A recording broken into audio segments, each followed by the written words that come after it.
আমাদের লড়াই মমতা ব্যানার্জি ও অভিষেক ব্যানার্জির হাত থেকে দেশকে বাঁচানো। বুধবার বিকেলে উপনির্বাচনকে সামনে রেখে নদিয়ার রানাঘাট দক্ষিণ বিধানসভা কেন্দ্রের বিজেপি মনোনীত প্রার্থী মনোজ কুমার বিশ্বাসের সমর্থনে একটি রোড শোয়ে যোগদান করতে এসে রাজ্যের মুখ্যমন্ত্রী মমতা বন্দ্যোপাধ্যায় ও তৃণমূল কংগ্রেসের সর্বভারতীয় সাধারণ সম্পাদক অভিষেক বন্দ্যোপাধ্যায় প্রসঙ্গে এভাবেই তির্যক মন্তব্য করেন বিধানসভার প্রধান বিরোধী দলনেতা তথা বিজেপি নেতা শুভেন্দু অধিকারী। এদিন বিকেলে বিজেপি প্রার্থী মনোজ কুমার বিশ্বাসের সমর্থনে রানাঘাট রথতলা গোবিন্দপুর এলাকা থেকে নোকারি পর্যন্ত একটি পদযাত্রায় অংশগ্রহণ করেন শুভেন্দু অধিকারী। উপস্থিত ছিলেন রানাঘাট দক্ষিণ সাংগঠনিক জেলার সভাপতি পার্থ সারথী চট্টোপাধ্যায় ছাড়াও অন্যান্য বিজেপি নেতা ও দলীয় কর্মী সমর্থকেরা।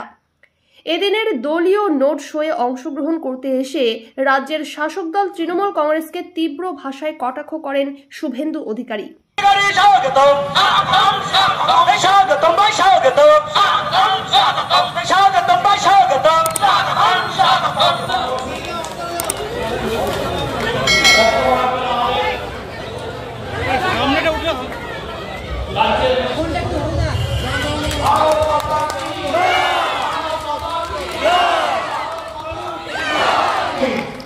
বিধানসভায় বিরোধী দলনেতার লড়াই বিজেপির পক্ষ থেকে আমার এই লড়াইকে একদিকে পার্থদা আছেন আর একদিকে মনোজ বিশ্বাসকেও আমার চাই।